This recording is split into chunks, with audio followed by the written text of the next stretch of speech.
Welcome to Rise Untold, where the stories behind the spotlight come alive. The world of cinema is mourning tonight. One of Hollywood's most enduring legends, Robert Redford, has passed away at the age of 89. And while fans everywhere are grieving, no one feels this loss more deeply than Jane Fonda. For Jane, this isn't just the death of a colleague. It's the death of a friend, a creative partner, and someone who defined some of the most memorable chapters of her life. Fonda, now 87, didn't hold back her emotions when the news broke. Through her representative, she shared words that captured both her heartbreak and her admiration. "It hit me hard this morning when I read that Bob was gone. I can't stop crying," she confessed. "He meant a lot to me and was a beautiful person in every way. He stood for an America we have to keep fighting for." That simple, devastating statement says it all. To Jane, Robert wasn't just a co-star. He was a symbol, a man of principle, a man who left his mark on film, on culture, and on the people who knew him. Their journey together began all the way back in 1960 with a film called Tall Story. It wasn't a blockbuster, but it was the spark of something bigger. They would meet again in The Chase in 1966, where the chemistry between them was already undeniable. But it was their next collaboration that etched them into cinematic history. In 1967, they starred together in Barefoot in the Park. Directed by Gene Saks, the romantic comedy told the story of newlyweds making a life together in a cramped New York apartment. It was light-hearted, funny, and charming. But what really lit up the screen was the energy between Jane and Robert. Audiences believed them as a couple because in many ways they were. Jane herself would later admit that she couldn't keep her hands off him. That film didn't just earn her a BAFTA nomination, it made them one of the most beloved on-screen couples of their era. After Barefoot in the Park, both stars carved their own paths. Redford became the Sundance Kid, a symbol of cool, effortless charisma. Jane became one of the most versatile actresses of her generation, and eventually a bold activist. But their connection was never far behind. In 1979, they reunited for The Electric Horseman. The film told the story of a washed-up rodeo star and a journalist. But what audiences saw was the effortless bond between Jane and Robert. They didn't have to force it. They didn't have to fake it. It was just there. Natural, honest, and real. And then, 50 years after their first film together, they gave fans a final gift. In 2017, they starred in the Netflix drama Our Souls at Night.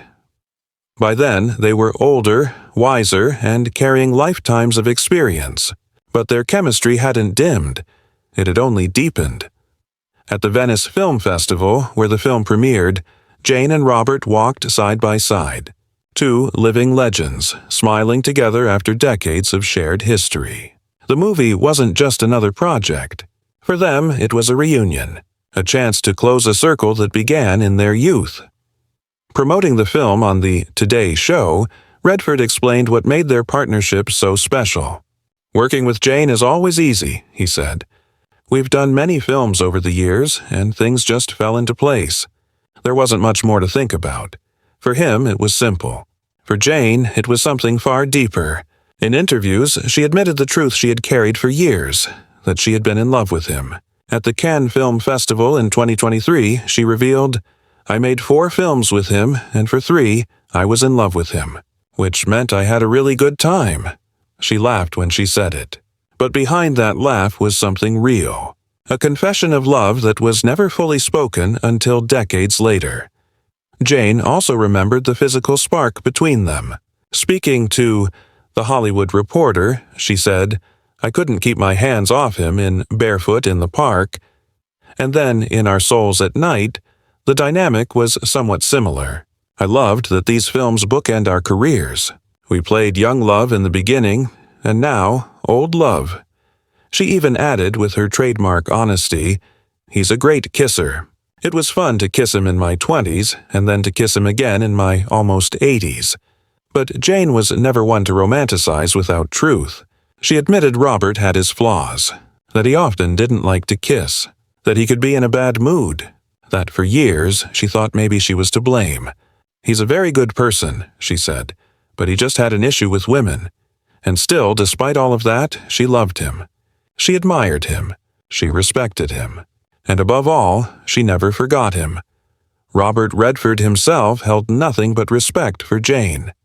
In interviews, he called her a force. He admired her resilience, her ability to leave the past behind and always move forward. "It's an admirable quality," he said, "and very few people have it like Jane does." That was their balance. She brought passion, openness, and love. He brought steadiness, respect, and quiet admiration. Together, they made magic, and now that magic has ended. On September 16, 2025, Robert Redford passed away at his home in Sundance, Utah, the sanctuary he built, the place where he poured his soul into independent cinema. A statement from his team confirmed the heartbreaking news. Robert Redford passed away on September 16, 2025, at his home at Sundance in the mountains of Utah, the place he loved, surrounded by those he loved. He will be missed greatly. The family requests privacy. No cause of death was given. For fans, it feels like the end of an era. For Hollywood, it is the loss of a pioneer. But for Jane Fonda, it is personal. It is the loss of someone she loved, someone who shaped her life, someone whose absence leaves a silence she admits she can't stop crying over. Together, they gave us unforgettable moments, from the laughter of Barefoot in the park to the grit of the Electric Horseman, to the tenderness of our souls at night.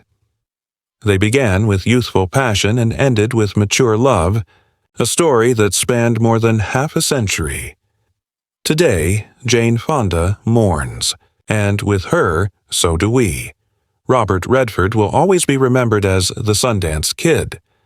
That iconic role defined him, but it never confined him. He was more than just a character on the screen. He was a visionary who gave the world the Sundance Film Festival, creating a platform where new voices, independent filmmakers, and untold stories could finally be heard. He was an actor who never chased fame for the sake of it, but instead embodied truth in every role he played. And he was a man who, even in silence, shaped generations of cinema and left behind a legacy larger than himself. But perhaps the most powerful tribute doesn't come from awards, or from critics, or even from audiences. It comes from Jane Fonda, from her tears, from her honesty, from her love, because in her grief, we see just how deeply he touched the lives of those who stood beside him. To her, Robert wasn't just a legend, he was Bob, a man she loved on screen, admired off-screen, and carried in her heart for more than 60 years. Her words remind us that greatness isn't only measured by achievements, it's measured by the way someone makes us feel. And Robert Redford made millions of people feel inspired, hopeful, and seen. He reminded us that art can be both beautiful and honest, that love can exist even in its imperfections, and that dignity can define a life well lived. So tonight, as we remember him, we carry his light forward. Because if Robert Redford could live with such integrity, if he could inspire with such grace, if he could rise to become one of the greatest of all time, then maybe, even in loss, we too can rise. If he could rise. Maybe you can too.